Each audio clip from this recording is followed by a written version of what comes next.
1950년대 노벨 문학상을 수상한 버트런드 러셀이라는 논리주의 철학자가 있습니다. 이분이 전개하는 논리에 관해서 어느 한 평론가는 다음과 같은 비유를 들어서 평을 했는데요. 러셀이 펼치는 논리는 마치 빈틈이 전혀 없는 견고한 기마부대의 행렬을 보는 것과 같다. 그렇게 말을 했습니다. 우리가 기마부대를 실제 본 일은 거의 없겠지만 그래도 영화나 다른 매체를 통해 그 기마부대의 행렬을 머릿속에 떠올리실 수는 있을 겁니다. 눈 부위만 빼고 온몸을 철갑으로 두른 장정들이 자신의 키보다도 높은 창을 들고 말을 타고 오와 열을 맞춰 촥촥촥 이렇게 말발굽 소리를 내면서 진을 형성해 나갑니다. 그 당당한 기세와 견고함에 위협감마저 느껴지는 절대 뚫릴 것 같지 않는 난공불락의 요새와 같은 기마부대의 행렬, 러셀의 논리가 바로 그와 같았다는 것입니다. 그리고 한 가지 더, 이 사람은 논리 자체만 견고할 뿐 아니라 주도 면밀한 면까지 갖추고 있었습니다.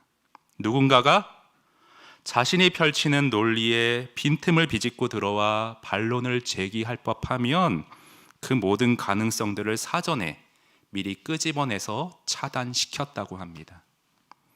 근데 정말 아쉬운 것은요, 이 똑똑한 사람이 기독교를 부정하고 반대하는 무신론자였다는 것입니다. 그래서 아시는 분은 아시겠지만 이분이 쓴 유명한 책이 나는 왜 기독교인이 아닌가라는 책이 있습니다. 그러나 그와는 반대 진영에서 논리 정연한 진술로 기독교 신앙의 복음을 옹호하고 변증해 나간 뛰어난 학자 한 사람이 있는데요. 그 학자의 이름은 다름 아닌 사도 바울입니다.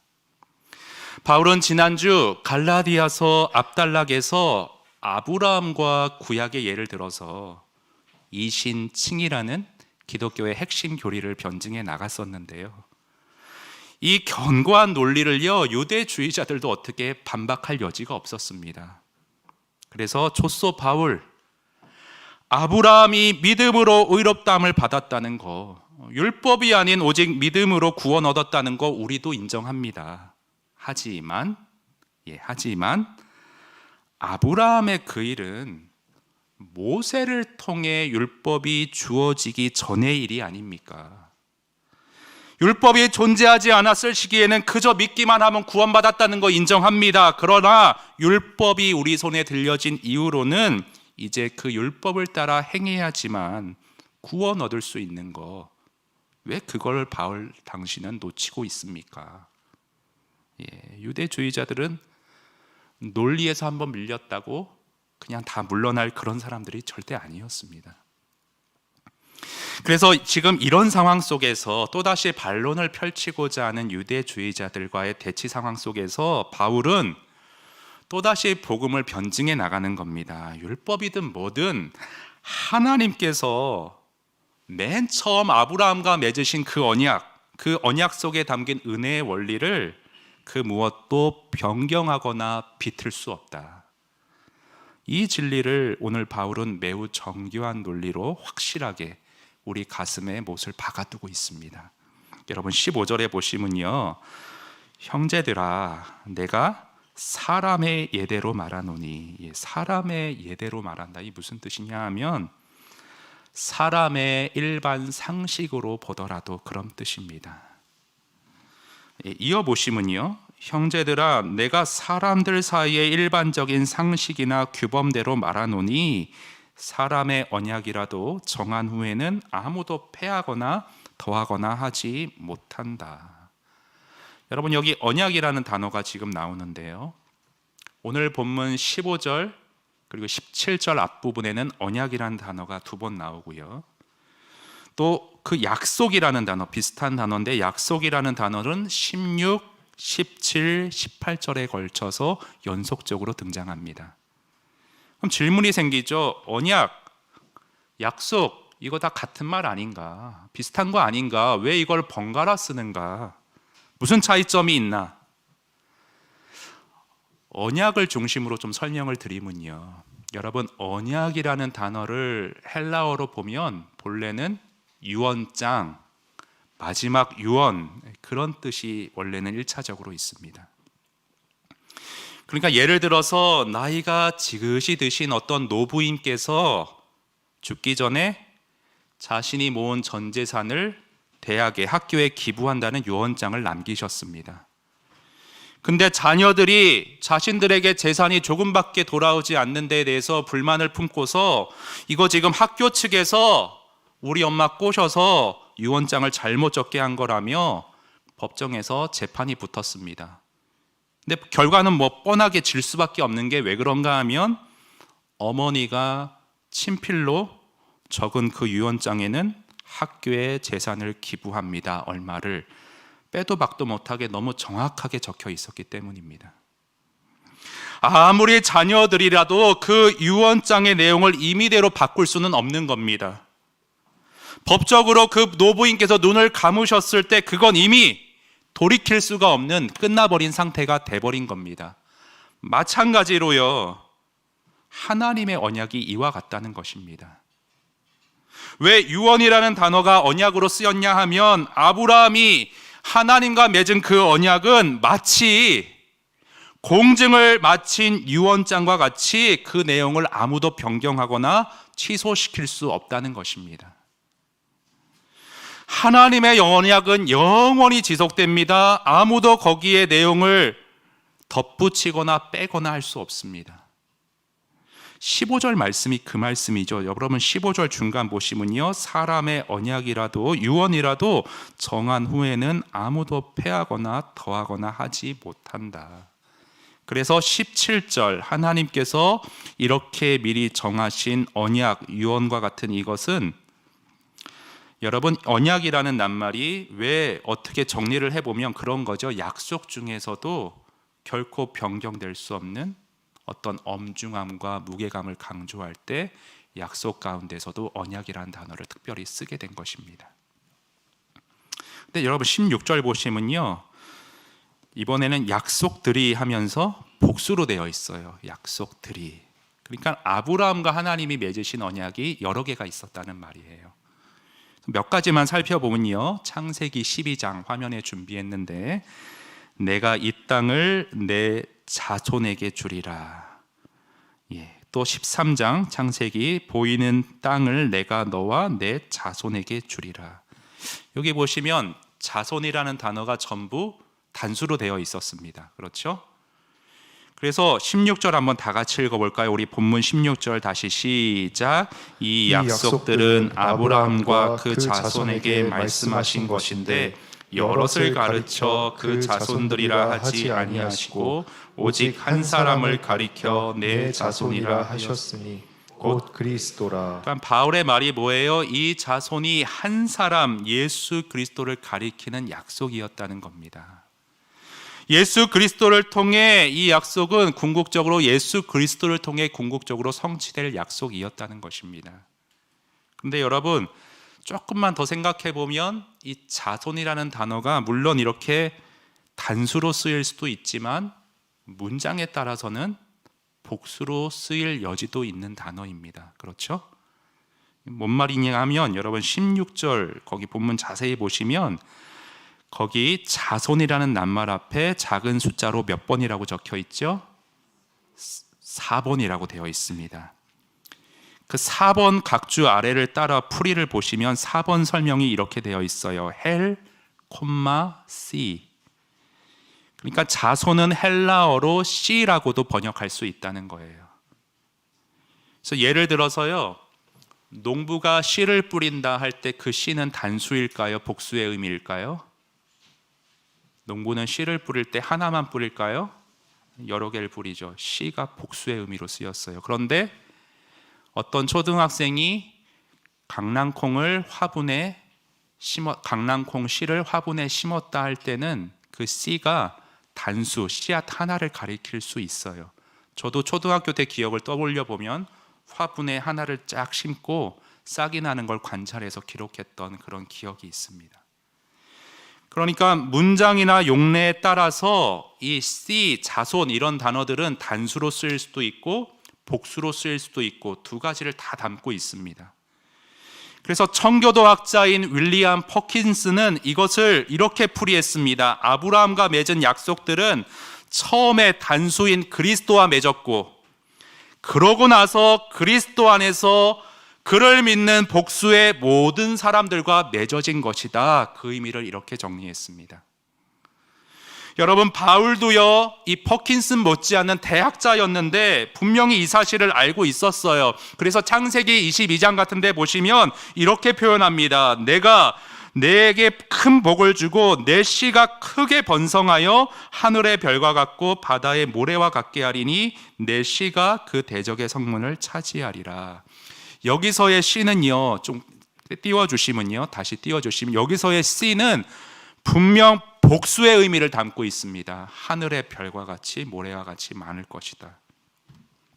그러니까 뭐예요? 하나님이 아브라함과 하신 이런 약속들은 전부 아브라함의 궁극적인 씨로 약속되신 오직 한 분 예수 그리스도를 통해서 누구나가 다, 믿는 사람은 모두가 다 아브라함 언약의 상속자가, 영적 상속자가 될 수 있게 한다는 그런 하나님의 변경할 수 없는 뜻과 약속이 여기 담겨져 있는 것입니다.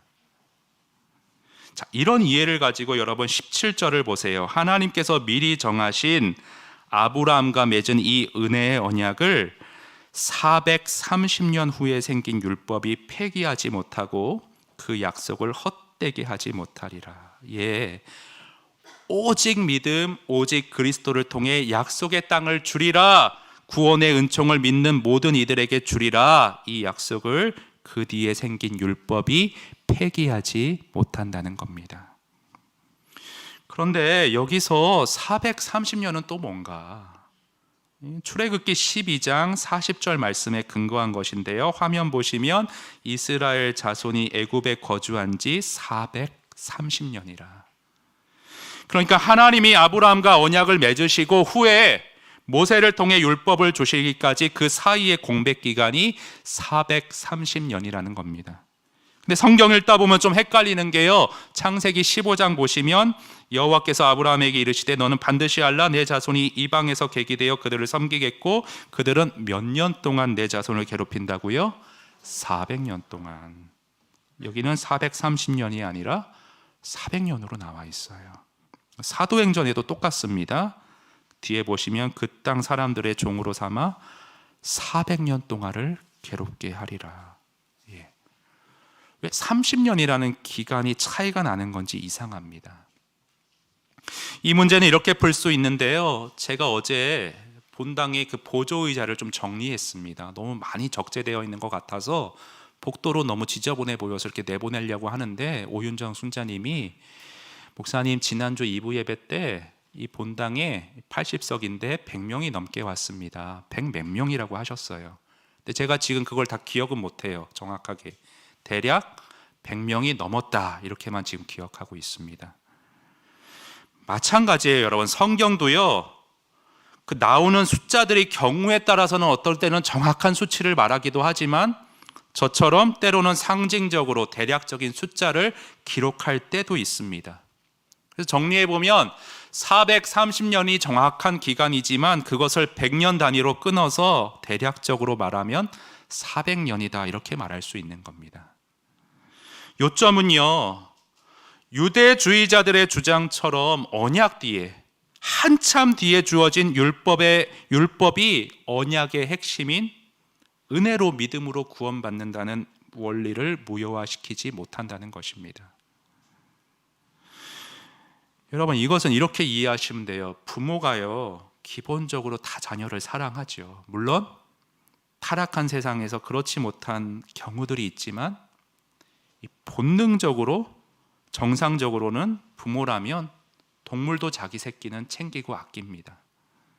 그게 기본이에요. 그 전제 아래서 자녀를 사랑하기 때문에 질서를 위한 여러 규칙과 조건들을 제시할 수 있습니다. 이제 방 좀 스스로 치워라, 숙제해라, 어묵해라. 어느 가정에나 이런 거 다 있지 않습니까? 그런데 이런 율법 규칙이 주어졌다고 해서 꼭 이걸 지켜야지만 자녀를 사랑하고 안 지키면 내가 관계 끊어버리겠다, 그런 경우는 없습니다. 그런 차원의 문제가 아닙니다. 뭐 벌을 주거나 용돈을 한 달 제하거나 한 주 제하거나 뭐 그럴 수는 있지만 기본적인 부모와 자녀 간의 그 사랑의 관계가 이런 규칙 때문에 끊어지는 건 아닙니다. 마찬가지예요. 하나님과 우리 사이에서 맺어진 사랑의 관계가 율법에 의해 끊어지거나 단절될 수 없다는 겁니다, 여러분. 예전에 제가 어느 한 목사님의 간증을 읽은 적이 있는데, 그 목사님은 주일학교 때 사다리 사건으로 교회를 떠나게 되었다고 합니다. 그 사다리 사건이 뭐냐면, 전도사님이 애들한테 설교할 때 교회 한 주 빠지면 천국으로 올라가는 사다리가 하나씩 빠져 없어진다고 가르치셨대요. 뭐 주일 성수 강조하기 위해서 그런 건 알겠어요. 그런데 애들이 오해할 수 있잖아요. 아, 한 주 빠지면 천국에 못 가는구나. 전도사님 그렇게 하시는 거 아니죠? 그래서 초등부에서는 늘 저한테 모니터 해주시기 바랍니다. 지유가 너무 전도사님이 잘 알려주신대요. 요즘 뭐 신학교 가가지고 뭐 모세오경도 알려주시고 그렇죠. 그런데 이분이, 목사님이 나중에 청년이 돼서 예수님을 인격적으로 만나 뵈니까 하나님은 절대 그런 분이 아니라는 걸 성경에서 확인하게 됐다고 합니다. 하나님이 성경에 약속해 주시기를 신명기 31장 같은 데 보시면, 내 하나님 여호와 그가 너와 함께 가시며 결코 너를 떠나지 아니하시며 버리지 아니하실 것임이라. 나는 비록 종종 실패하고 하나님 앞에서 어쩔 수 없이 넘어질 때가 있지만, 오늘 아침에도 나는 조금 하나님 앞에 부끄러운 어떤 모습이 있었지만 하나님은 그런 나를 꼭 붙잡으시고 내가 결코 너를 포기하지 않겠다, 버리지 않겠다 약속해 주시는 하나님이시라는 거예요. 여러분, 법대로 하면요, 율법대로 끊었으면 여기에 앉아있을 수 있는 사람 아무도 없을 겁니다. 오직 긍휼, 오직 사랑의 약속이 오늘 저와 여러분을 이 예배의 자리에 세워주신 줄 믿습니다. 우리의 나약함과 미련함 그 무엇이라도 이 사랑의 언약, 이 은혜의 약속을 패하거나 변경시키지 못합니다. 그럼 이제 우리가 이 변치 않는 하나님의 약속을 잘 이해하고 이 개념을 우리 신앙과 삶에 녹여서 적용할 수 있어야, 그래야 우리가 일상에서 말씀에 뿌리 내린 견고한 믿음의 사람들로 살아갈 수가 있는데요. 여러분, 이 변치 않는 약속과 관련해서 오늘 여러분이 이것 한 가지를 꼭 마음속에 좀 새겨주시기를 바랍니다. 그건 뭐냐 하면, 약속의 자녀인 우리에게는 하늘나라의 복이 이미 주어졌고요, 현재 주어지고 있고 앞으로도 반드시 계속 주어진다는 사실입니다. 한 번만 더 말씀드립니다. 약속의 자녀인 우리에게는 반드시 하늘나라의 축복이 주어진다. 18절을 다 같이 읽겠습니다. 시작. 만일 그 유업이 율법에서 난 것이면 약속에서 난 것이 아니니라. 그러나 하나님이 약속으로 말미암아 아브라함에게 주신 것이라. 우리 개역 성경이 좀 어렵게 번역한 면이 없잖아 있는데, 이 유업이라는 단어요, 국어 사전에서 찾아보면 선대부터 이어온 사업, 이 말이 너무 어려워요. 그래서 현대인의 성경으로 보시면, 만일 한번 띄워주세요. 화면을 보십시오. 만일 우리가 받을 하늘나라의 축복이 율법에 의존한다면 그것은 더 이상 약속에 의존하지 않게 됩니다. 그러나 하나님은 약속을 통해서 아브라함에게 은혜로 그런 축복, 하늘나라의 축복을 주신 것입니다. 카톨릭 공동성경 번역도 한번 보시면, 만일 법을 근거로 해서 상속을 받는 것이라면 그것은 벌써 약속된 것을 받는 것은 아닙니다. 그러나 하느님께서는 약속에 따라 아브라함에게 상속의 선물을 주신 것입니다. 이걸 종합해 보면 하늘나라의 축복, 상속이 18절의 유업이라 이렇게 이해할 수가 있는 거죠. 하늘나라의 상속, 하늘나라의 축복은요, 율법에 의해서가 아닌 약속으로 우리에게 주어진다는 말씀입니다. 지난주에도 성령을 얘기할 때 성령의 약속이라는 표현을 썼잖아요. 그렇죠? 그래서 이러한 영적인 축복들, 이런 어떤 복들은, 약속에 의한 복들은 1차적으로 뭘 의미하느냐? 구원의 복을 의미하고요. 에베소서의 그 유명한 표현 아시죠? 하늘에 속한 모든 신령한 복. 우리 영혼에 주어지는 영적인 모든 복들을 가리킵니다. 이 약속으로 우리에게 거저 주어진 거예요. 믿기만 하면. 제가 어제 신방을 했는데, 오늘 집사님 여기 앉아 계신데, 제가 보통 설교에서 무슨 예화를 쓰면 꼭 전화로 허락을 구하는데 새벽에 이렇게 쓰다 보니까 제가 드릴 수가 없어서 중요한 건 빼고 평이한 것만 썼습니다. 집사님께서 그간 살아오신 세월이 굽이굽이 얼마나 험난했던지 저에게 그런 어떤 문학적인 표현을 쓰셨어요. 바다에 파도가 쉴 새 없이 밀려 들어오는데 내가 어느 시절에는 그거를 이리 피하고 저리 피하고 계속 몸부림치듯이 파도가 계속 밀려오잖아요. 그렇게 버둥거리며 사신 그런 세월이 있었다라고 말씀해 주셨어요. 그런데 이분은 원래 예수님을 믿지 않던 분이셨습니다. 하지만 사방이 막힌 것 같은 삶의 막다른 골목에서 집 근처 교회에 나가기를 시작하셨어요. 하나님께서 기적적으로 경제 문제에도 어떤 감동적인 사람을 통해서 이렇게 해결해 주시는 기적을 경험했고, 절대 그럴 수 없는데 아이의 성장 장애에 관한 문제도 해결해 주시고, 그런 어떤 은혜들을 막 많이 경험하셨습니다. 그리고 결정적으로는 멀리 사시는 친정 부모님이 예수 영접하시고 세례 받으시고 소천하셨대요. 그래서 우리 집사님은 과거와 현재에 이렇게 베풀어 주신 그 복 가운데 현재 여전히 여러 문제들이 산적해 있지만, 상황이 쉽게 바뀌는 건 아니지만 그래도 감사하며 살 수 있다고 저에게 말씀을 해주셨습니다. 그래서 제가 이어서 이런 권면을 드렸습니다. 집사님처럼 정말 볼 때 너무 단아하시고 고우시고 선한 분이 그런 세월의 풍파를 겪어오셨다는 사실이 너무 마음이 안쓰럽고 제가 아프다고. 그러나 일평생 그저 평안하게 웰빙하며 사는 것도 좋지만 그러면 아마도 예수님 찾지 않았을지 모르겠다고.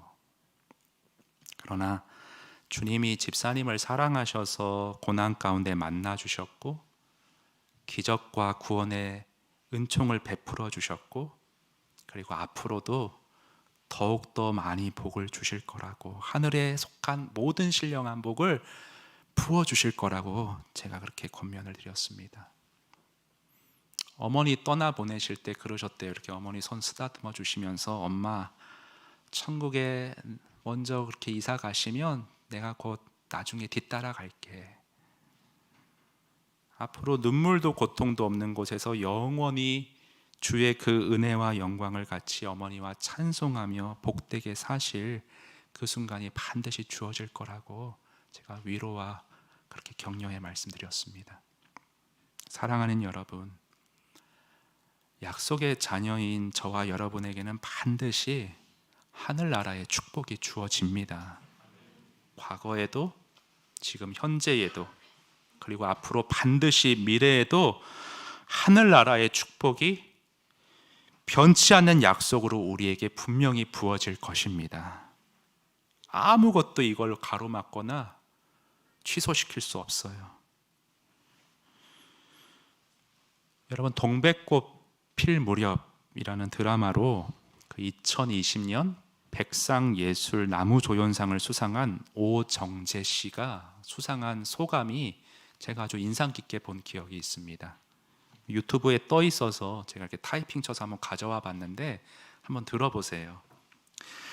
지금까지 많은 작품을 해오면서 어떤 작품은 성공하기도 하고 어떤 작품은 심하게 망하기도 하고 어쩌다 보니까 이렇게 좋은 상까지 받는 작품도 있었는데요.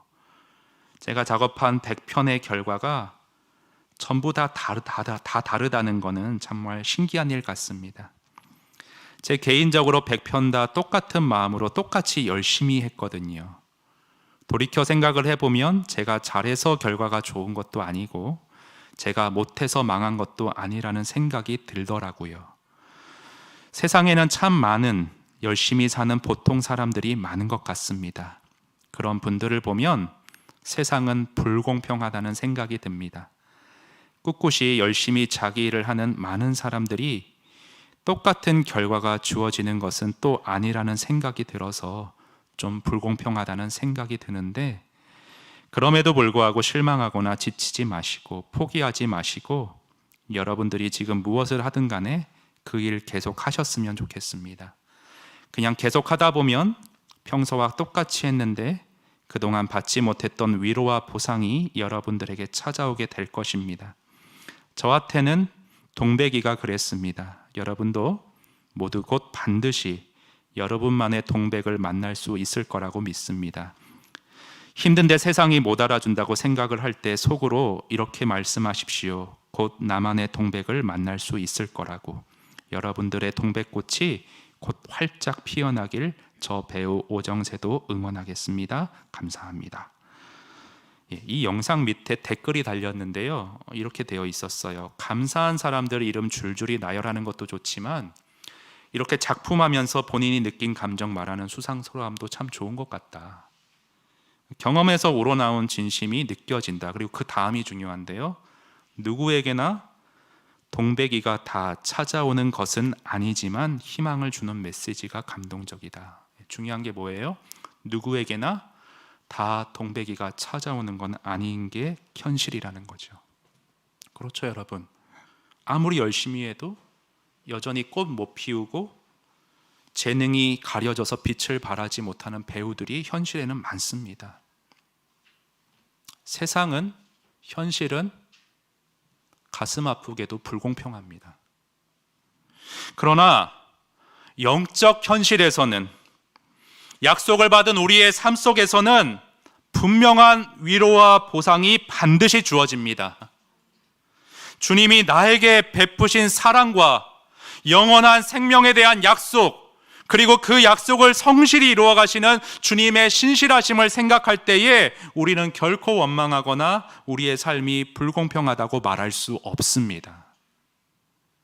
영원한 생명과 예수님 손 붙잡고 예수님 닮아가게 하시는 그 복에 대한 약속에 오늘 나의 삶을 비추어 지난 날을 되돌아보았을 때 정말 모든 것이 은혜고 공평하며 감사할 따름인 것입니다.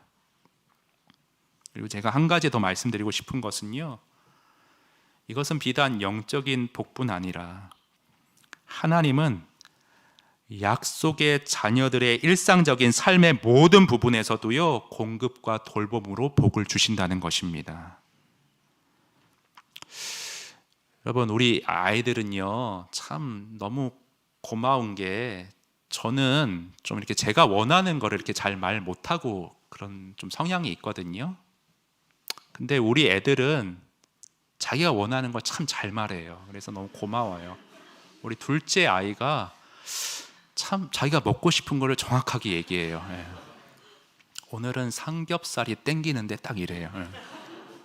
그래서 배달의 민족에서 시켜줍니다. 예. 먹고 싶다니까. 예. 나가서 사올 수는 없잖아요. 근데 이렇게 그 배달 음식 보면 애들은 눈치 못 챌 텐데, 애들이 3점, 2점 이렇게 먹을 때 저는 살짝 한 점만 먹어요. 그리고 마늘하고 버섯 위주로 먹어요. 애들은 모를 거예요.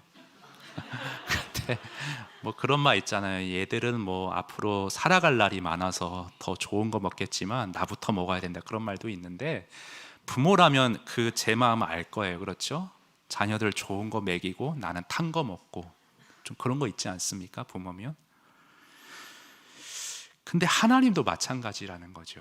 우리에게 가장 좋은 것 원하시는 게 부모된 하나님의 마음이실 거라고 저는 생각을 해요. 근데 단지 우리가 여기가 좋사오니 이 세속적인 거에 너무 한눈 팔고 빠질까 봐 그걸 잠깐 단절시키고 영적인 것에 집중하게 하려고 고난 주시는 거지, 어떻게든 좋은 거 주시려는 게 하나님 아버지의 마음이라고 저는 생각합니다. 제가 일만성동 파송 운동 때 이게 분당으로 이사 올 때 가장 힘들었던 게 뭐냐면 제가 가진 책을 이렇게 처분해야 된다는 거였어요. 이게 무슨 말이냐 하면 전에 교회에서는 그 사택, 보증금하고 월세가 지원이 돼서 그 네 식구가 평소 얘기해서 죄송한데 24평 아파트에 살았습니다. 근데 제가 분당으로 올 때 전세 대란이었어요. 그래가지고 우리가 가진 이런 어떤 거기서는 13평 반지하밖에 못 갔습니다. 그러니까 24평에서 13평으로 옮겨야 되는데 살림도 줄이지만 제가 책이 많았거든요. 신학생 때부터 모은 책이 많았는데 도저히 다 갖고 갈 수가 없는 거예요. 그래서 주변 사람 주고 이렇게 뭐 팔기도 하고 막 그러다가 이걸 내가 어떻게 모은 건데 해가지고 그 북스캐너라는 걸 발견을 했어요. 그래가지고 그거를 정말 책을 잘라가지고 이렇게 컴퓨터 파일로 만들어서 넣어놓는 건데 오랜 시간 그 작업을 했습니다. 근데 해놓고 보니까 또 문제는 뭐냐면 서가에 이렇게 책이 있을 때는 필요할 때 바로 뽑아서 딱 펼치면 되잖아요. 근데 이게 컴퓨터 안에 들어가 있으니까 컴퓨터 켜야죠. 또 파일로 그 해당 페이지 찾는데 이거 이렇게 펴서 찾는 거랑 틀리더라고요. 그래서 잘 안 보게 되고 어떤 책이 있는 건지도 잘 잊어버리고 막 이렇게 되더라고요. 그래가지고 너무 힘들다. 이 목회자에게는 책이 생명인데 참 아쉽다. 그래서 제 목양실이나 집에는 책이 거의 없습니다, 지금. 그런데 요즘 와서 느끼는 게 이게 은혜더라고요. 뭐냐면 여러분, 옥하는 목사님은 설교 한 편 준비하실 때 30시간을 투자하셨다고 합니다.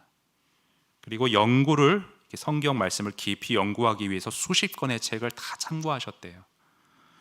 그래서 저도 부족하지만 이걸 좀 따라하고 있는데, 근데 그 옥 목사님 목회자료 실장님 말에 의하면 30시간을 준비하니까 월요일 새벽부터 교회에 나와서 연구를 하셨대요.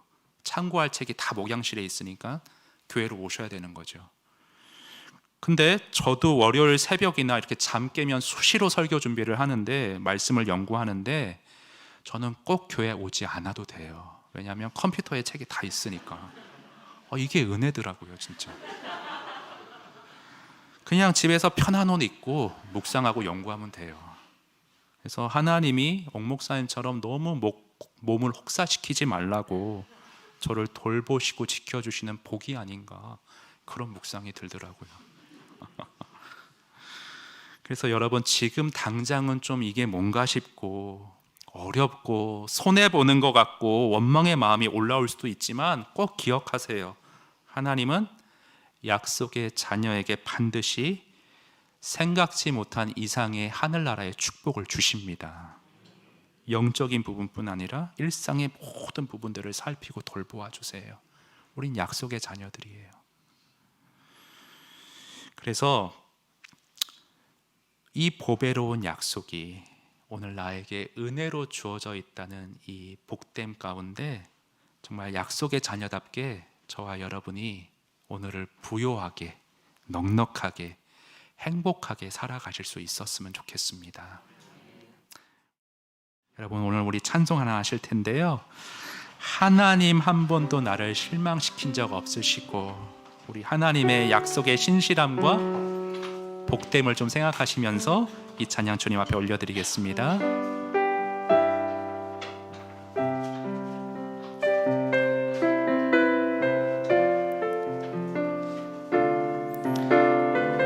하나님 한 번도 나를 실망시킨 적 없으시고, 우리 믿음으로 고백합니다.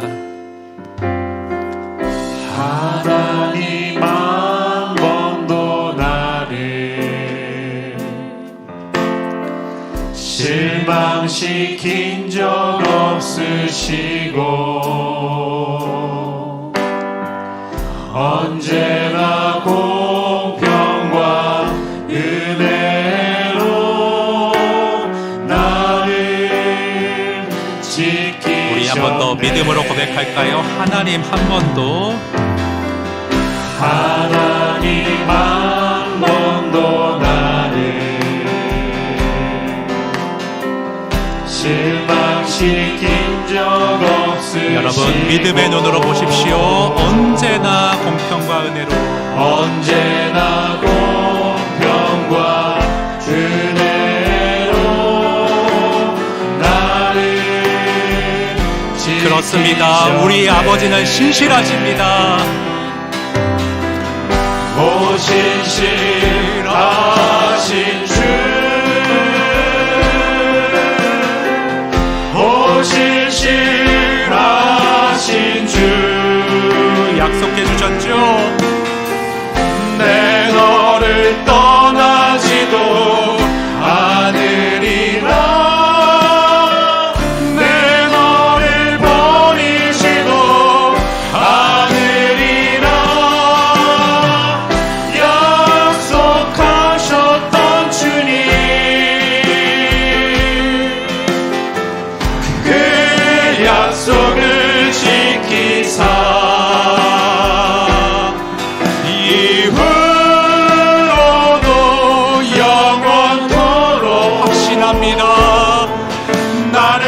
지키시리라 확신하네. 2절 가사 고백할까요? 지나온 모든 세월들 돌아볼 때에 돌아보아도 그 어느 것 하나 주의 손길 안 미친 것 전혀 없네. 그렇습니다. 오 신실하신 주님, 오 신실하신 주, 오 신실하신 주, 내 너를 떠나지도 않으리라,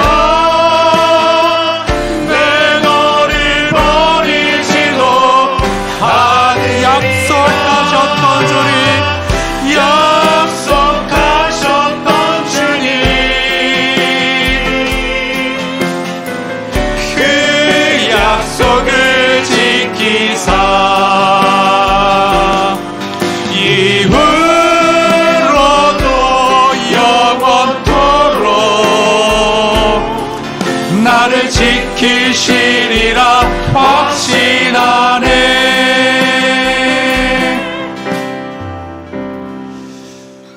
우리 오늘 들은 말씀 가지고 함께 마음으로 찬양한 이 찬양의 가사를 가지고 주님 앞에 나아가 우리 함께 부르짖어 기도할 수 있기를 원합니다.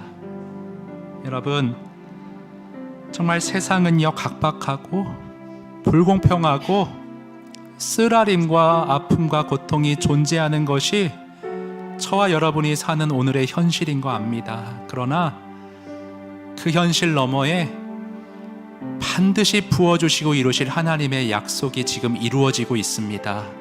여러분, 과거에도 그랬고요, 믿음의 눈을 뜨면 오늘도 그렇고요, 그리고 믿음의 눈으로 보면 앞으로도 더욱더 하늘의 신령한 것들로 우리 삶에 채우시고 우리 일상을 돌보실 그 신실하신 주님의 약속이 반드시 이루어질 것입니다.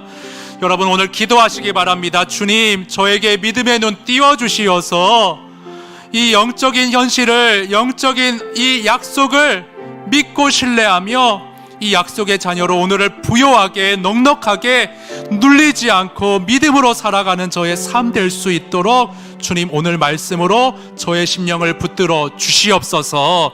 우리 이 기도 제목 가지고 주님 앞에 나아가 함께 통성으로 기도하겠습니다. 우리 함께 기도합니다. 하나님 아버지, 시간 주님 앞에 나아갔습니다. 신실하신 주의 약속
신실하신 하나님 아버지, 우리 성도님들 가운데 너무나도 사는 현실이 핍절하고 씁쓸하며 하루하루 어떻게 살아갈지 몸부림치고 있는 성도들이 있는 것 주님이 알고 계십니다. 주님, 성령께서 오늘 이 말씀 가지고 그들에게 찾아가 신방하여 주시어서 현실에 눌리고 현실에서 좌절하고 쓰러지는 삶이 아닌 하나님의 약속이 현실을 넘어 내 생각을 넘어 신령한 복들로 채우시고 이루시고 공급하신다는 믿음 가운데 힘을 내어 살아갈 수 있도록 주님 도와주시옵소서. 하나님, 우리 사랑하는 성도님들 약속의 자녀답게 오늘을 살아갈 수 있도록 복돋아 주시기를 원합니다. 하나님, 세상도 어떤 재산을 상속받는다는 것을 알면 너무나도 든든하고 어깨가 펴지는데 왜 우리가 움츠려 드려야 하겠습니까? 하늘의 신령한 복을 보상받고 확정받은 우리인데 오늘을 부요하게 살게 하시고 오늘을 힘있게 살게 하시고 소망 가득하게 감사하며 살아갈 수 있는 믿음의 사람, 약속의 자녀들 다 될 수 있도록 오늘의 말씀으로 인도하여 주시옵소서.